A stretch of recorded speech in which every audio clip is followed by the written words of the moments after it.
Y ya estamos listos. Bueno, muchísimas gracias. ¿Me oyen bien? Bueno, en primer lugar, muchísimas gracias por la invitación, especialmente a José Luis Conguacho por la invitación, a la Universidad pues, Mariano Gálvez y a los organizadores de este evento. Bueno, pues en esta oportunidad voy a hablar de un tema que estoy llamando la literacidad en Aguacateco y herramientas tecnológicas. Y voy a hablar una parte de la ponencia sobre los teclados digitales fonémicos para lenguas mayas. Realmente mi trabajo o mi investigación es sobre gramática, temas de gramática, pero lo que quiero mostrar también es cómo los resultados de las investigaciones, los trabajos académicos pueden ser útiles para otros proyectos y también cómo los investigadores, como un compromiso ético con la gente con que trabajamos, tenemos que impulsar proyectos un poquito más, pues a nivel comunitario y también como una respuesta a las necesidades de la población. Entonces, y en ese sentido hablar. Bueno, el resumen de la presentación. En general, lo que quiero hacer aquí es describir el proyecto de literacidad para Huacateco y cómo se conecta con las herramientas digitales y en particular los teclados digitales fonémicos para lenguas mayas. También voy a tratar de mostrar, en general, el otro punto es que voy a mostrar los rasgos de los teclados y cómo estos encarnan directamente la concepción de literacidad para Huacateco y lenguas mayas que estamos tratando de impulsar. Bueno, en general, los objetivos de la presentación son discutir la literacidad y sus implicaciones para una lengua en riesgo de pérdida. El otro punto que quiero, tal vez, pues en el que me quiero enfocar es presentar los conceptos básicos y el enfoque del proyecto de literacidad para el Aguacateco. Y el otro es describir los rasgos de los teclados fonémicos digitales y su relación con la literacidad. Pues, y al final, pues un poco la idea es reflexionar sobre estos temas, ¿no? Ok, ¿cuál va a ser el plan de la presentación? Primero voy a hacer pues lo que es un breve resumen y objetivo de la plática, que ya lo hice. Voy a hablar un poco del contexto del proyecto de literacidad y los teclados digitales. Luego voy a hablar un poco del proyecto de literacidad para Huacateco, que es uno de los puntos centrales de esta presentación, y el otro punto central es el número 4, que son los teclados fonémicos digitales. Y al final, pues haremos un poco de discusión y una reflexión. Bueno, en primer lugar, para hablar de literacidad, pues en los contextos, ¿no? Algunos datos y temas del contexto para Huacateco y lenguas similares en el sentido de tamaño, riesgo de pérdida de hablantes. Una cuestión que vemos en Aguacateco es que si revisamos los datos, es que es entre el 7 y el 10% de la población lee y escribe su lengua. Es muy parecido para otras lenguas mayas, yo no creo que sea tan distinto. Entonces, el tema aquí es que en el contexto de las lenguas mayas y para el aguacateco es que leer y escribir es un poder, pero es un privilegio al que pocos realmente tienen acceso. O sea, todavía se ve como un privilegio, no como una posibilidad de comunicación realmente. Y otro de los temas que vemos en el contexto, algunas paradojas sobre el discurso de leer y escribir, una lengua en riesgo de pérdida. Muchísima gente en sus discursos políticos, en sus discursos de revitalización o en otros contextos, podemos decir, lean y escriban su lengua, le dicen a la gente. Pero es poco lo que hay que leer. O sea, es una paradoja. ¿Qué vamos a leer si no hay materiales para leer? Una pregunta que uno se hace es, ¿cuánto material hay para leer? Por ejemplo, pregúntese en Cachiquel, en Quiché, cuánto material hay y cuánto se podría leer. O sea, un lector hábil, pues, o sea, no hay mucho. Entonces, estamos diciéndole a la gente que lea y escriba su lengua, pero hay muy poco para leer, ¿no? Y luego nos preguntamos, el otro problema es, ¿cuántos realmente saben leer y escribir en su lengua? Entonces, es otro problema. Entonces, le estamos diciendo que lean y escriban y luego, pues, la gente no sabe leer y escribir en su lengua. Otra paradoja que se puede ver es que, por ejemplo, se reproducen 5.000 ejemplares del libro X, de cualquier tipo, y se distribuyen de manera masiva. Por ejemplo, una lengua con 15.000, 20.000 hablantes, estamos reproduciendo 5.000 ejemplares, los distribuimos, ¿y qué pasa?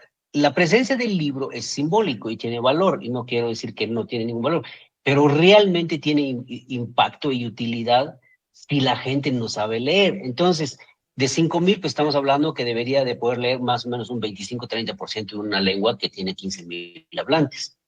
Entonces, nos encontramos ante esta situación. O sea, son las paradojas de decir, ok, lean, está bien, pero no hay nada que leer. Y luego cuando sale un libro, lo distribuimos masivamente y luego lo que sucede es que nadie lo puede leer o tiene muy poca utilidad porque muy pocos leen. Bueno, por ejemplo, en Aguacateco podemos ver otro hecho del contexto. ¿Cuánto de material hay realmente en Aguacateco? Yo calculando un poquito intuitivamente y de lo que tengo conocimiento, hay un promedio de unos 100 libros en Aguacateco.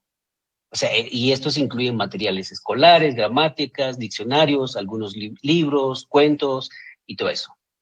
Y la pregunta que uno se haría aquí de estos 100 libros es que ¿hay libros para cada grado de primaria y básico? ¿O reutilizamos el mismo material? ¿Hay libros diseñados para leer por placer y por puro gusto? Yo desconozco que existan esos en Aguacateco. Un libro que yo pueda agarrar por puro placer, porque me dan ganas, me siento y quiero leer un libro. Yo desconozco que existan. Los materiales que se producen, ¿tienen pertenencia cultural y lingüística o no? Realmente una pregunta que nos haríamos es, ¿cuántos libros lee un lector hábil, o sea, joven, adulto o niño, al mes por puro placer? Yo calculo que unos 4 o 5 libros. Entonces estamos hablando de que una persona normal leería unos entre 30 y 40 libros por puro placer al año. Entonces, si pensamos en eso, ¿dónde está ese material? Entonces, realmente no existe esa cantidad de material para leer. Entonces, nos encontramos entre esa situación, el problema de la existencia de lo que hay que leer, ¿no?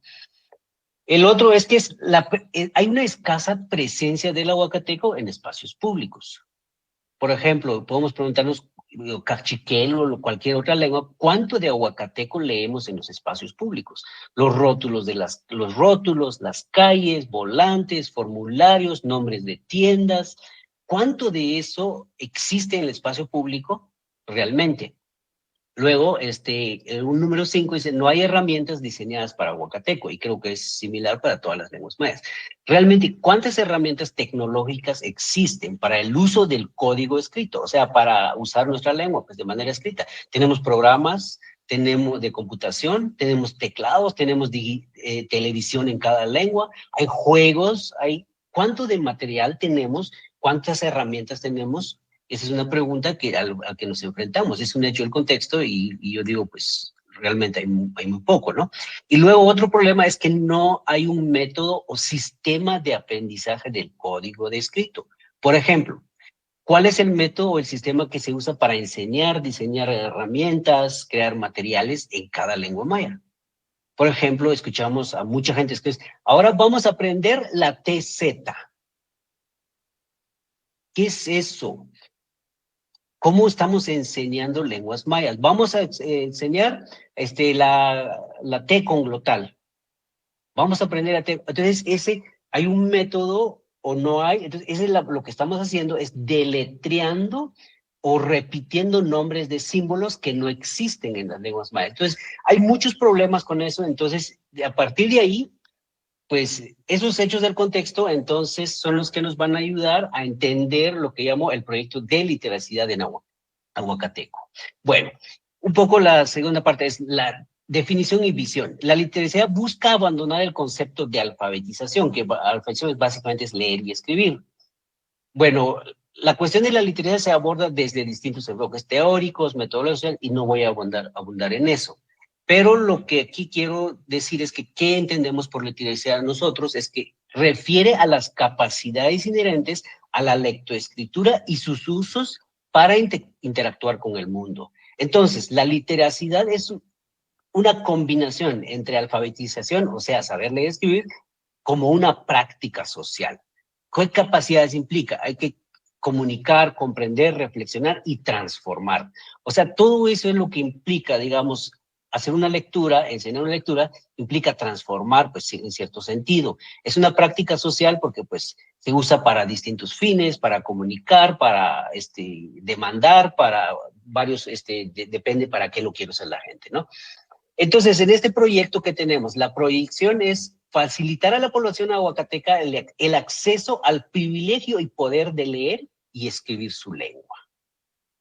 Que está actualmente reservado para unos pocos, ¿no? Y en particular, la idea es que llegar a un 70% de literacidad entre la población aguacateca, leer y escribir por lo menos, en 20 años.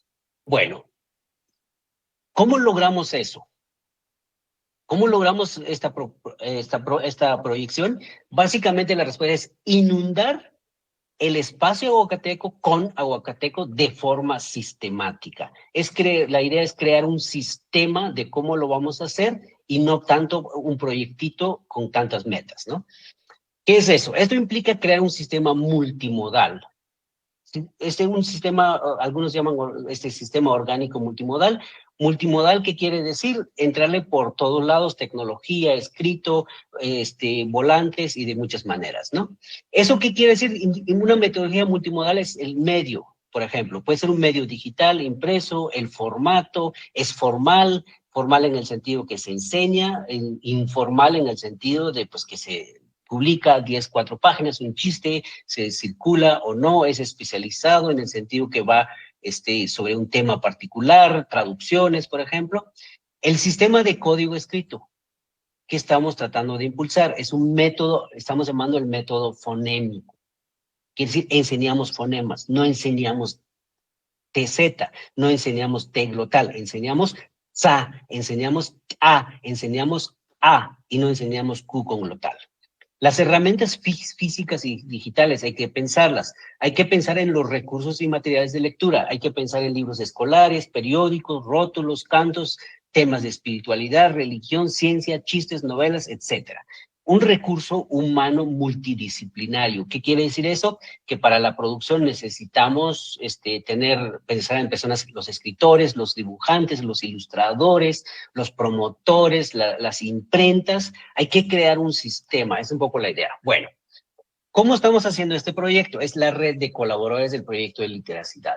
Aquí estamos trabajando con un montón de personas, entre el CIESAS y México, que básicamente soy yo. Estamos trabajando con la comunidad lingüística aguacateca, la LMG. Estamos trabajando con hablantes voluntarios. Entonces, los proyectos se enfocan de distintas maneras. Ahí tienen algunas fotos del equipo.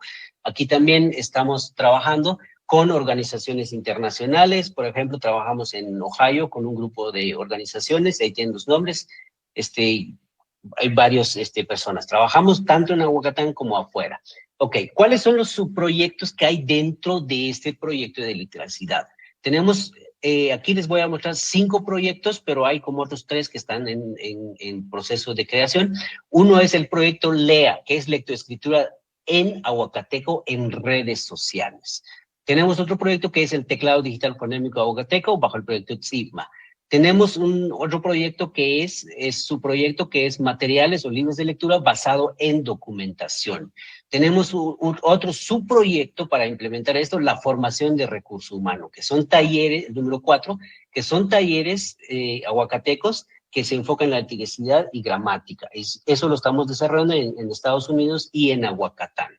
Tenemos también proyectos de documentación, la documentación de descripción, y que pretende producir gramáticas, diccionarios y corpus de textos.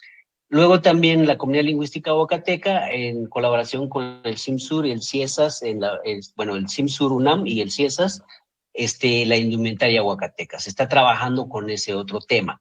Entonces, es un proyecto del que no voy a hablar. Entonces, ¿en qué consiste el proyecto LEA? El proyecto LEA básicamente es una serie de materiales digitales que busca aprender a leer y escribir el aguacateco de manera digital y que la meta, el proyecto, que se aprende a leer y escribir cualquier lengua maya en 20 horas. Se basa en la metodología fonémica y es un proyecto nuevo que estamos tratando de impulsar, y consiste solamente de 5 videos con ejercicios. Si quieren ver los detalles, ahí está pues la liga, ¿no?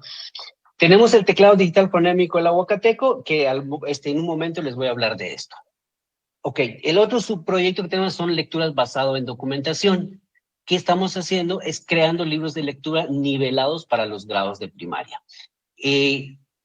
Lo que hacemos en este proyecto es que grabamos, recopilamos historias y de lo que hace la gente, y lo que hacemos es que lo pasamos, lo adaptamos para niños, para grados, y lo que estamos haciendo es que estamos proyectando producir, por ejemplo, 20 libros para niños de primero, unos 20 libros para segundo, pero en este momento solo tenemos los primeros modelos, son 5 libros para primero y 5 libros para segundo grado, y los está trabajando, produciendo Naval Moore. Ahí tienen un par de ejemplos. Bueno, la Comunidad Lingüística Aguacateca tiene otros materiales que tenemos, pues, que ellos están trabajando, no son parte de este proyecto, pero también trabajan por la misma línea. Ok, los talleres aguacatecos. Los talleres de aguacatecos los desarrollamos tanto en Aguacatán como con grupos de hablantes de aguacateco en Estados Unidos, especialmente en Ohio. Y aquí, ¿qué hacemos? Pues enseñamos, tratamos de impulsar la lectoescritura, la producción de materiales con hablantes de la lengua, y se enfoca básicamente en varios temas como lectoescritura, gramática, documentación, traducción e interpretación. Bueno, esos son los temas. Entonces, aquí la idea, entonces, ¿qué es crear un proyecto de literacidad? Para nosotros es que hay que entrar por todos lados de distintas maneras, con material digital, con material escrito, con talleres, con formación, usar toda la tecnología, y es un poco la idea de esto. Ahora, en lo que sigue les voy a hablar de lo que me queda el tiempo. Les voy a mostrar cómo este proyecto de literacidad real, o sea, qué estamos haciendo, y les voy a ilustrar esto con los teclados fonémicos digitales en lenguas mayas para celulares y tabletas. Bueno, voy a hacer un poco el contexto de y la idea de presentarles este detalle es que cómo se ve, cómo estamos trabajando la idea de implementar recursos, crear recursos que respondan a las necesidades de las lenguas y no adaptar la lengua a la tecnología. Bueno, en pleno siglo XXI todavía nos emociona, por ejemplo, ver algo escrito en una lengua maya en el Facebook o en WhatsApp, cuando realmente esto debería ser algo normal, algo natural. Los hablantes escriben muy poco en las redes sociales, y aquí solo les voy a mencionar 2 razones, y hay muchas. Uno es que la gente no sabe leer y escribir su lengua y le da vergüenza que alguien lo vaya a criticar por escribir su lengua. Y esta es una razón súper común. Se critica mucho a la gente que escribe mal o alguna cuestión en Facebook, por ejemplo. Y la tecnología, la otra razón por qué la gente no escribe es que la tecnología no se adapta a la lengua. Por ejemplo, para escribir, ustedes habrán visto, para sacar una glotal hay que hacer 3, 4 pasos. Y luego, después de haber escrito la palabra con glotal, haber hecho 2, 3 pasos, viene el autocorrector del español y cambia la palabra.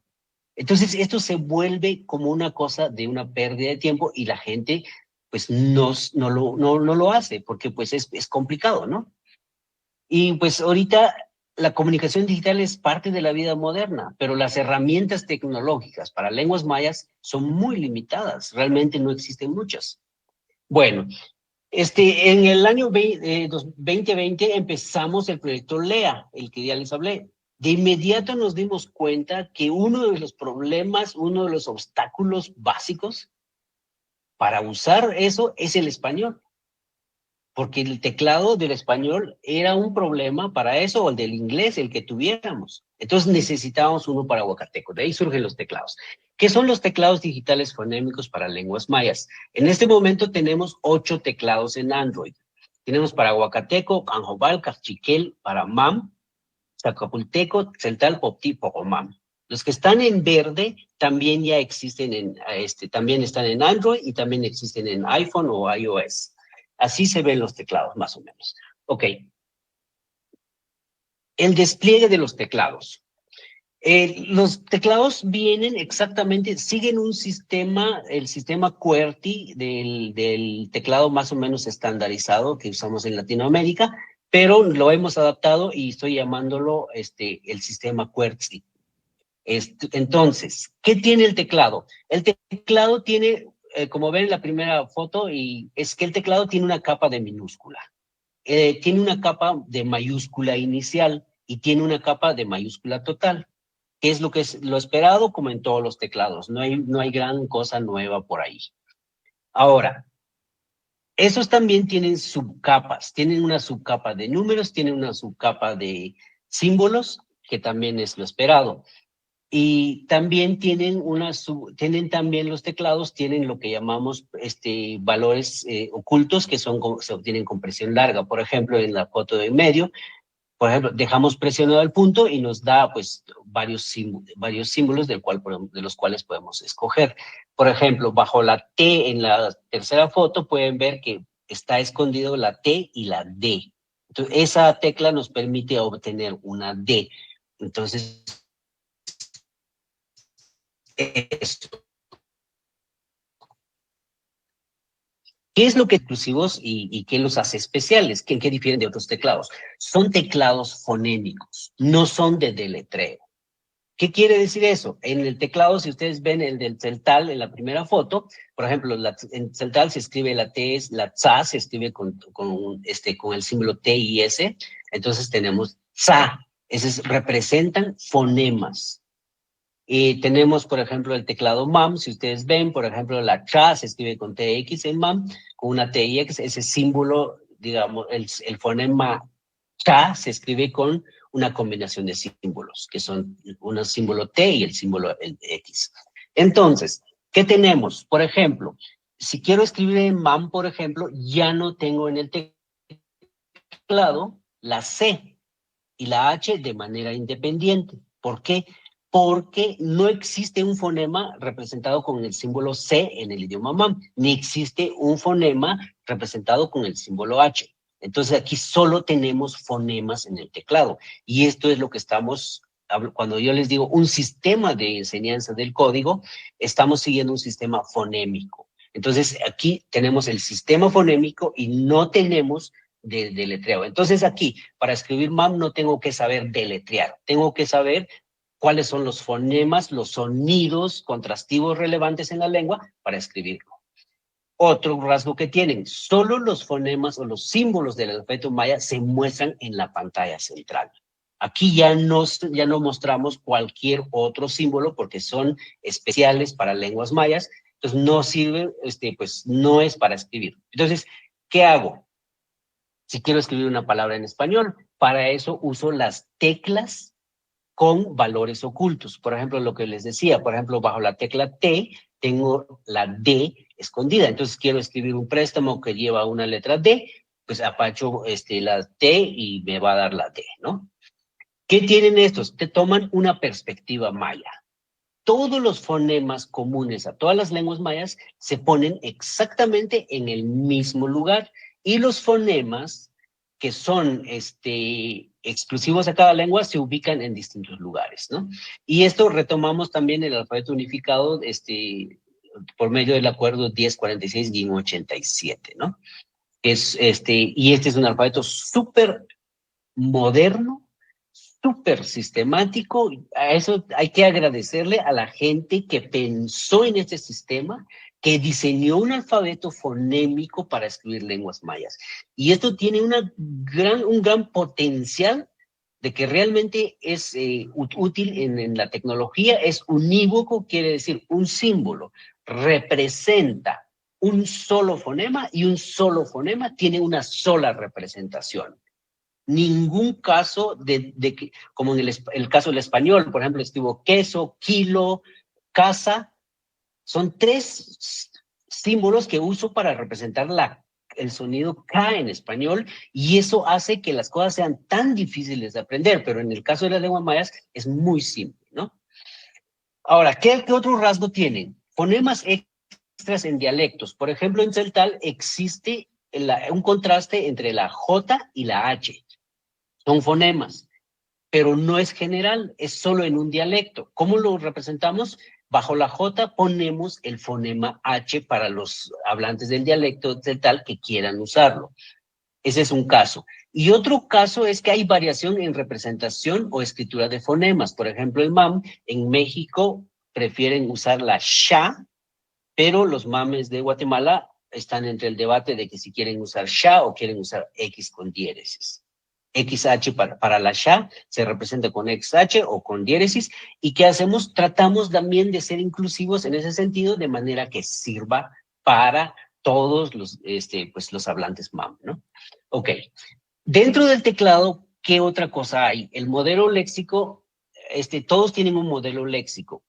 O sea, ¿qué quiere decir un modelo léxico? Y sirve para el valor predictivo. Estoy escribiendo y me tiene que predecir la palabra. Y esto, bueno, lo hemos, ¿para qué sirve? Para la autocorrección, nos da un modelo de cómo escribir las palabras. Entonces, eso va a ayudar a la gente para que aprenda a leer y escribir bien su lengua. Entonces, el modelo léxico se construye empleando dos métodos. Uno son construidos, hicimos listas de palabras, y eso lo hicimos con Aguacateco, con Canjobal, con Cachiquel, y la predicción que hacen estos teclados es un poco lenta, cubre más contenido, es más controlado y es más fácil de hacer. La otra manera de hacerlo es basado en textos con frecuencias. Y esto lo hicimos para el Popti, Pocomam, Zacapulteco, Tzeltal. La predicción de que lo que uno quiere escribir es muchísimo mejor. Pero tiene menos cobertura. Depende la cantidad y la calidad de los textos y requiere muchísimo trabajo para hacerlo, pero estamos probando los dos modelos, ¿no? Ok. Los rasgos del modelo léxico y el vocabulario y problemas. Aquí en estos rasgos, ¿qué hacemos? Tratamos de incluir bastante variación dialectal según los recursos disponibles. Por ejemplo, en Aguacateco tenemos, por ejemplo, para señorita se dice chic y otros dicen chic. Entonces, tratamos de incluir esa variación dialectal de manera que la gente se sienta representada, de manera que no es una forma estandarizada, sino más bien que toda la gente escriba y en algún momento vamos a llegar a estandarizarlo. Entre más escribamos, vamos a sentir la necesidad de una estandarización y no estandarizar desde el inicio porque luego nadie va a querer escribir porque nadie sabe la forma estándar. Incluimos también neologismos. Por ejemplo, cuando la comunidad quiere. Por ejemplo, el cachiquel incluye 1000 términos relacionados a escuela. Por ejemplo, una de las cosas que más me gusta del cachiquel es que cuando lo vis, motot, y ustedes pues ya se imaginan que es motot, es moto. Ellos inventaron motot para moto, entonces, y ahí hay un montón de términos, motot, y empieza la generación, y es súper bonito porque entonces eso permite también, y pues mover la lengua, crear nuevas palabras, y están ahí, ¿no? ¿Qué tienen los teclados? Es que diferencias en escritura no se incluyen, pero en diferencias en representación de fonemas sí. Entonces, tratamos de escribir todas las palabras, por ejemplo, si por ejemplo, el trato formal en alguna lengua es alá y en otro es alá. No importa si eso va pegado, para todos va pegado. No importa si es alá o es alá, pero se escribe de la misma manera. Entonces tratamos de uniformizar la escritura, pero no las variaciones. Y seguimos un montón de reglas unificadas y todo eso para escribir esto. Ok, este trabajo es un trabajo de equipo, ¿no? Este es un proyecto comunitario. Se usan recursos locales en distintos sentidos. Por ejemplo, para cada teclado creamos un equipo de 6 a 9 personas nativohablantes y el equipo base normalmente incluye un lingüista, un escritor y maestros y artistas, estudiantes que van a poder usar el teclado. ¿Qué se requiere para construir esto? Se requiere un conocimiento y formación en lectoescritura de altísimo nivel. Experiencia en enseñanza de la lectoescritura, conocimiento básico de gramática, hay que saber sobre variación dialectal. Y pues esto pues es digamos, la manera en que estamos trabajando. Todos los miembros de cada equipo son voluntarios. Se les da reconocimiento explícito, pero a nadie se le paga. Lo único que le damos un reconocimiento es a la persona que nos ayuda a hacer, pues desarrollar las aplicaciones. Es un ingeniero uruguayo. Bueno, todos los apoyos de todo eso vienen de apoyo de amigos, de la comunidad, o sea, no hay financiamiento externo. Ok. Algo, finalmente, para ir como medio cerrando, es que de distribución de números de uso. Ahí tengo algunos números de uso, se distribuyen en Google Play, son gratis, son de acceso libre, y hasta ahora pues tenemos unos números que ya son un poco desactualizados. No he hecho los últimos conteos de cuánto impacto tiene, o sea, cuánta gente lo está usando. Lo que sabemos es que el que más se usa es el Pocomam, el celtal y también el aguacateco. Bueno,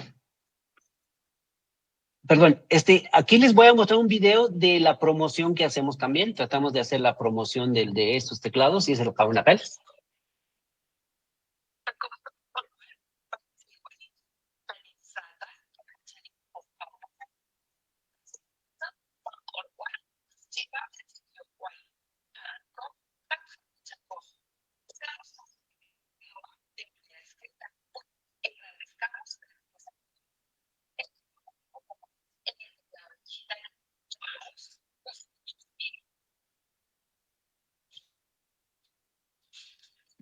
Bueno, los teclados también vienen con un instructivo de instalación, o sea, tratamos de hacer, no les voy a mostrar el video por razones de tiempo, pero pueden verlos en YouTube, están en YouTube, están en distribución, vienen con una instrucción de cómo se instala y cómo se usan.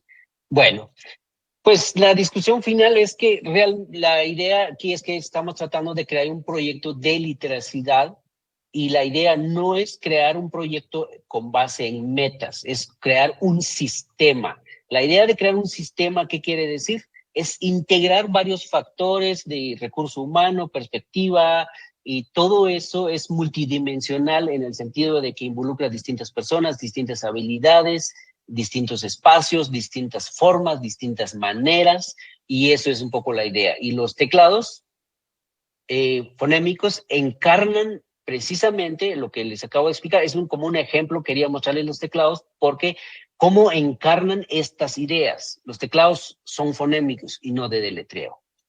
Y entonces con eso evitamos los errores en la escritura. La tecnología se adapta al sistema lingüístico de la lengua y no la lengua a la tecnología. ¿Qué quiere decir esto? Tenemos que respetar el genio de la lengua, tenemos que representarlo dentro de la tecnología.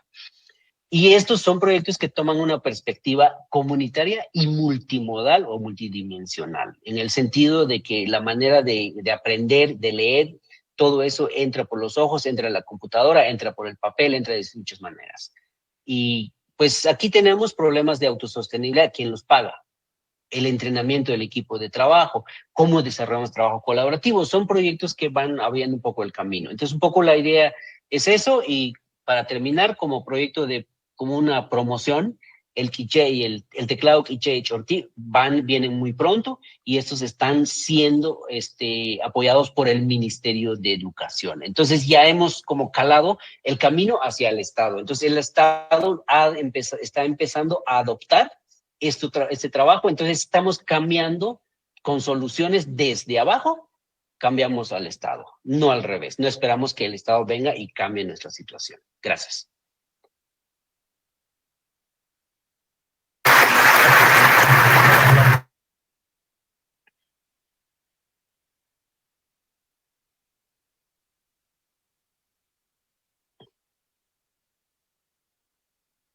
Si son breves con las preguntas, podemos José Luis, te hacer más escucho. de dos. ¿Hay preguntas, comentarios, ¿Preguntas? sugerencias? Bien ahí. ¿Hay alguien que tenga alguna pregunta de esta ponencia?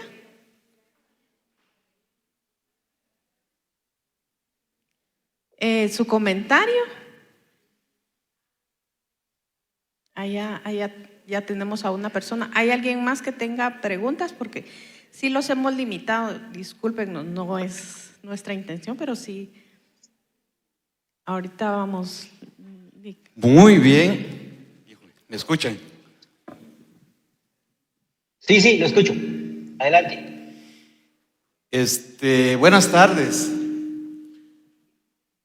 Buenas Mi tardes. participación consiste en hacer un breve comentario acá. Por ejemplo, hace varios años, o sea, tal vez no un siglo, sino que una década,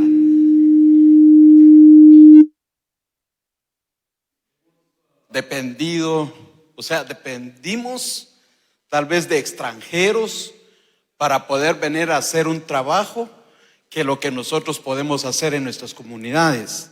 Pero en este caso, por ejemplo, un lingüista según yo, era nada más trasladar un texto a un idioma. Pero viéndolo bien con los ponentes anteriores, no es solo ser un traductor, sino que ir conociendo varias situaciones de la cultura. En este caso, por ejemplo, a un lingüista anteriormente decía alguien ahí, ¿por qué no se hace un manual? ¿Por qué no hay un manual? Cuando realmente el manual se hace a través de la práctica, a través de varios años, 20 años de investigaciones para poder conocer el trabajo que se puede hacer con la comunidad. ¿Por qué esperamos que un extranjero venga y que haga el trabajo por nosotros, cuando realmente nosotros mismos podemos hacer el trabajo? Somos los que conocemos la cultura, y no solo eso, sino que también el idioma. Caso, por ejemplo, de una pareja, por ejemplo, en el área Achí, tuvieron que estar 30 años para poder traducir la Biblia. ¿Cómo hicieron ellos para poder lograr este proyecto? Se tuvieron que meterse en la comunidad, aprender la cultura, el idioma, para que después ellos podían hacer el trabajo. Usted hablaba, por ejemplo, del teclado digital. Excelente. En nuestro idioma existen los fonemas, por ejemplo, TZ. ¿Ya? No sé si usted me decía hace ratos o alguien más, pero ¿para qué voy a deletrear TZ cuando es el sonido? Entonces, yo pienso que en esta oportunidad, pues yo quiero animar a todos los lingüistas, a todos los sociolingüistas, que entremos de lleno a las investigaciones para que nosotros podamos hacer este trabajo después. Y felicito a la Universidad Mariano Gálvez, que desde años anteriores, por ejemplo, desde años atrás, ellos han venido trabajando con la sociolingüística. Es así como vinieron, por ejemplo, extranjeros para poder venir a enseñar a mucha gente cómo traducir. Y esto es el trabajo que ha llevado la Mariano Gálvez por tantos años, y que ahora se está viendo el resultado, y que por eso nosotros estamos acá. Entonces, a usted lo felicito, ¿ya?, por hacer un trabajo de investigación en cuanto a las culturas, el idioma, y cómo trasladar esto tecnológicamente ya nuestros fonemas. Muchas gracias. Muchas gracias. Gracias. Licenciado Margarito, ¿puede pasar ahí al área de preguntas, por favor?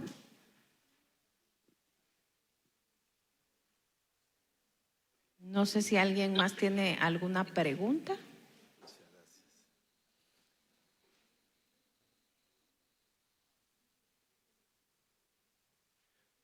Buenas tardes a todos, especialmente a nuestro director de la escuela, porque tiene como 40 años de estar en esta área de la educación y de la lengua y la cultura.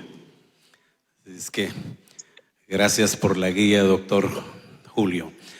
Es un comentario, pero yo también necesito conocer la opinión del doctor exponente en el sentido siguiente, un poco en la línea del pensamiento del que me antecedió el compañero. Es importante la organización para poder llevar a cabo lo que el doctor expuso en esta conferencia. Se necesita una coordinación interinstitucional entre la academia y las funciones dentro del Estado. Es decir, no hemos visto una política, diríamos, entre la Academia de Lenguas Mayas, la DIGEVI y la escuela, en este caso, de la Mariano Gálvez. Pero los pensadores, los conocedores de la ciencia, de la cultura para producir textos, para producir artículos, están en esta escuela. Estaba viendo las publicaciones que hicieron las alumnas del último ciclo de la sede de Chimaltenango. Son trabajos de mucha relevancia. Eso solo es una evidencia de que hay mucha capacidad creada, forjada dentro de la escuela, pero no hay un canal articulado para poder alcanzar las propuestas o visiones del doctor. Hay esa desarticulación interinstitucional, no permite alcanzar los objetivos o impulsar el sistema que él dice. Se necesita la organización, se necesita la práctica que decía el compañero que me antecedió. Los que estamos aquí se sobreentiende que tenemos la capacidad de producir intelectualmente lo que se necesita hacer dentro del marco del desarrollo de las y revitalización de las lenguas y la cultura. Pero donde se canaliza ese esfuerzo tiene que ser organización articulada. Yo así lo veo porque la exposición que hizo la doctora Guillermina, creo que todavía tenemos mucho del positivismo que él dijo, porque el uniforme en las escuelas es manifestación de uniformidad de la sociedad, y solo como un ejemplo. Sí, pero también tenemos que trabajar la identidad, porque es parte. Para poder impulsar la cultura y la lengua se necesita el fortalecimiento de la identidad articulado con la política lingüística, más la organización social. Yo así lo veo. Yo quisiera saber la opinión del doctor alrededor de estas ideas. Y antes de finalizar, de repente mis compañeros me van a decir, no hombre, eso no lo hubieras dicho. Pero yo pienso que los catedráticos que trabajamos en esta escuela tenemos que producir casi como obligatorio. Al terminar el curso, usted presente una investigación, señor catedrático o señorita catedrática. Pero es que somos los que tenemos que crear.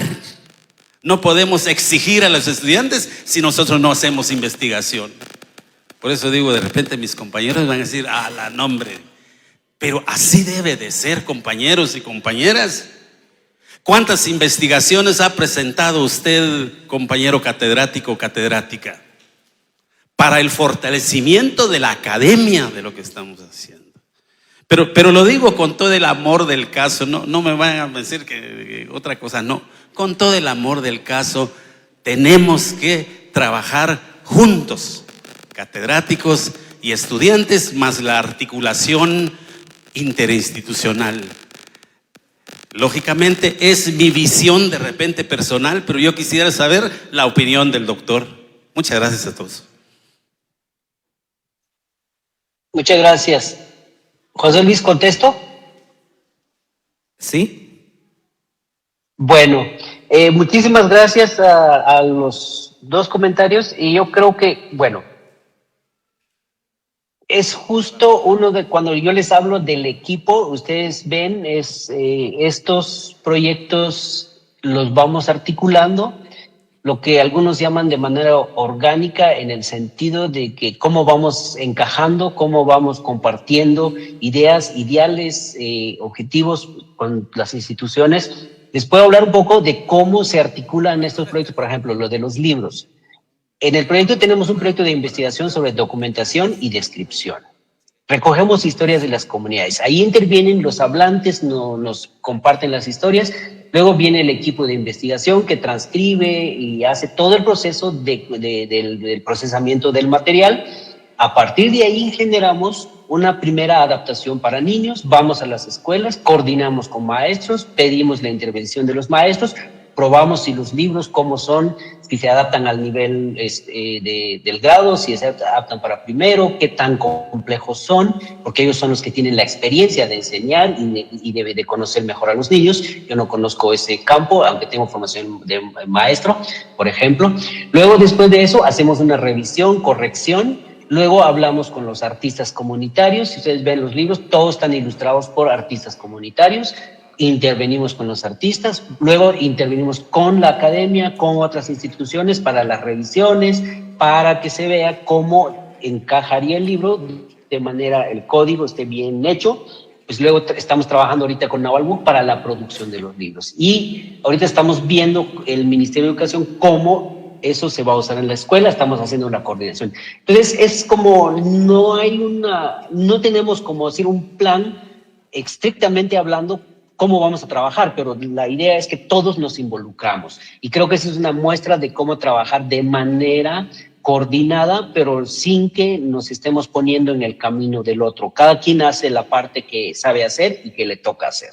Entonces, es eso, y lo mismo con los teclados, trabajamos con la academia, trabajamos con hablantes que tienen interés en eso, trabajamos con la gente que sabe de tecnología. Entonces, todo también es multidisciplinario. Yo hago la investigación, yo sé sobre variación dialectal, yo investigo cosas de fonología, de gramática, que vamos construyendo dentro de los teclados, pero no lo puedo hacer yo solito. Entonces, tiene que ser todo eso, y yo creo que intervenimos con escuelas, con gente que quiere apoyar, con estudiantes también. Yo creo que es eso, yo creo que el sistema, tiene que haber un motor, tiene que haber un centro de quién lo impulsa, dónde se establece, pero luego, al final, yo creo que la manera en que nosotros lo estamos trabajando, cómo estamos creando el sistema, es poniendo un poco otros a trabajar para nosotros. Y creo que, por ejemplo, la función del Estado dentro de esto, yo creo que afortunadamente, por ejemplo, con los teclados tuvieron la apertura, y realmente el quiché y el chortí van a tener un privilegio de que ya va a estar totalmente dentro del Estado. Pero es una solución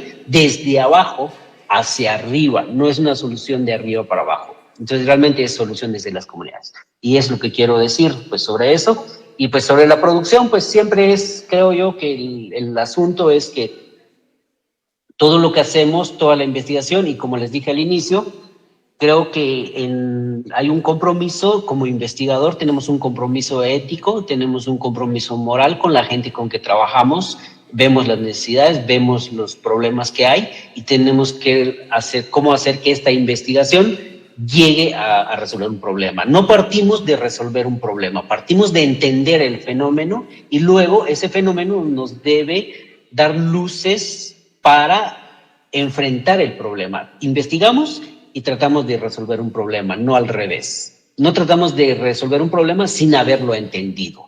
Y es un poco lo que estamos tratando de impulsar aquí. Y luego la otra parte de lo que estamos tratando de hacer es cuál es el compromiso de la academia, de las universidades hacia los problemas de las comunidades. Entonces producimos conocimiento, y ese conocimiento debe poder transformar algo en términos de la comunidad de las lenguas. Gracias. Muchísimas gracias.